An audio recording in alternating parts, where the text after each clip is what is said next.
Alright guys, welcome back to the workshop. Today I am working on another fan. This is a 1970s Mastercraft oscillating fan, 12 inches. So I currently have it mostly disassembled and I'm about to service the motor. Still needs to be cleaned and oiled, but the rest of the parts are pretty much cleaned and ready to go, except the base and the neck that still needs to be worked on. But I just wanted to show you guys the progress and how it's going. So you guys probably have seen the pre-restoration video of this fan. It was quite dirty and the oscillator made quite a bit of noise and just dried up grease and everything. So I currently have the oscillator taken apart and there was a lot of dry grease in there. It was not very pleasant to look at. So I have it all cleaned out. I still need to put new grease in there. I'll probably go with the Lucas Red and Tacky. This is actually the first time I'm trying this, so we'll see how it goes. So here's the oscillator components, the pin, drive gear, and of course those little ball bearings, and the spring.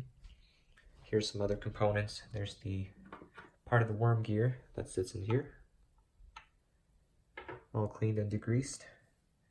The crank arm, screws.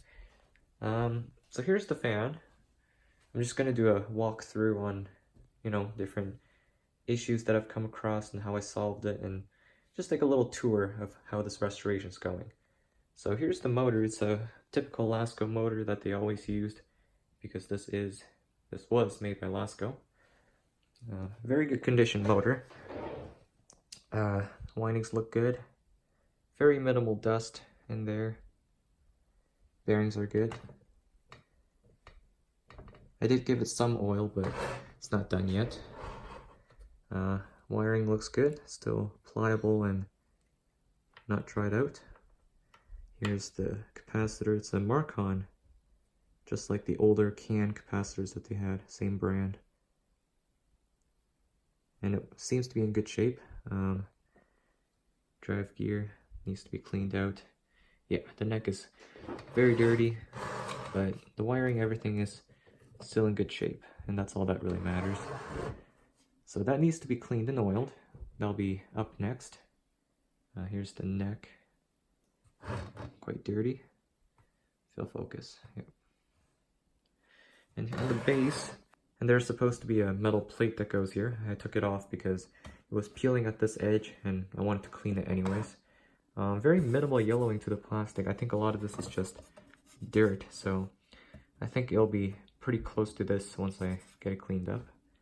I did service the switch. It's nice and smooth if I elevate it. Okay, once I have the base assembled, it'll work. This plate is in good shape. It's not peeling, so I'm gonna leave it. And around the back we have the cord.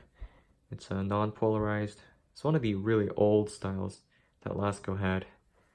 Shortly after this, they switched over to the white one that had LMP written on it. So this is one of the older models. And the base plate, I took it off because I'm cleaning the base. Alright, so there is the main part of the fan. We'll head over here to some of the other parts. So here we have the grills and the blades and of course the rest of the parts. So here's the front grill. It came out very nicely. I took the badge off and cleaned it. I mean, just look at that. There's some dust on it, but that is beautiful. That chrome is in good shape. It's really nice. And surprisingly, these grills don't have a whole lot of corrosion on it, unlike what I often see. So that's really good. Alright, and here are the blades. Interestingly, these blades have these black spots inside the plastic, which is very weird.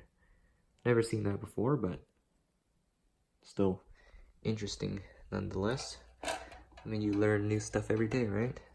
Spinner nut, back grill, which is also in really good shape.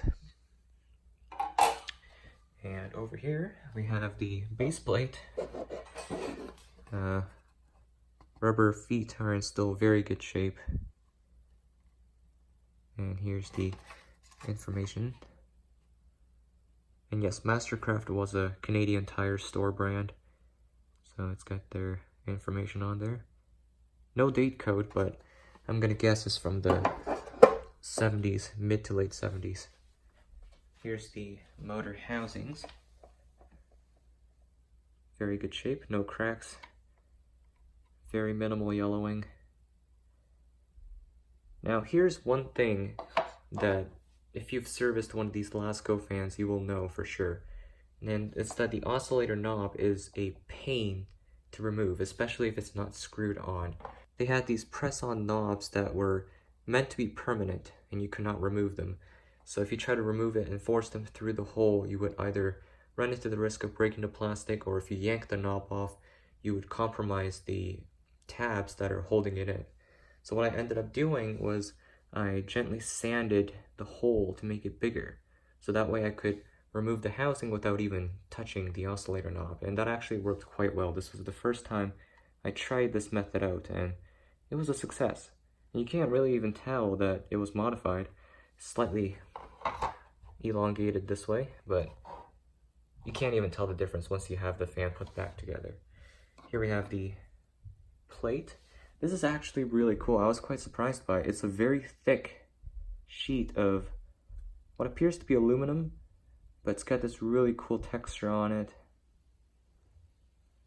Mastercraft, the signage is in good shape, not worn off.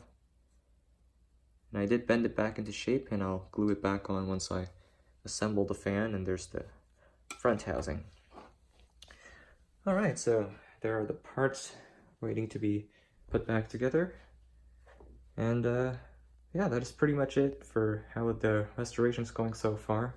And I thought it would be nice to share some of the restoration process with you guys, because with every fan I service, I always learn something new.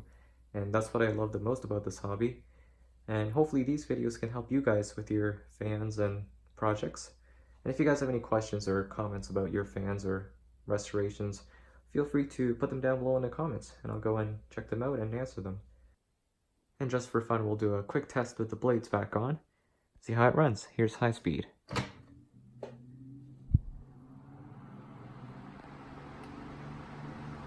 Oh man, this thing packs power.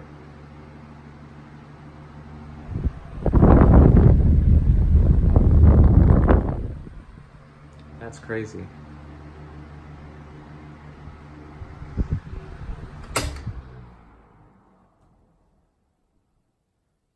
Check out the spin down time.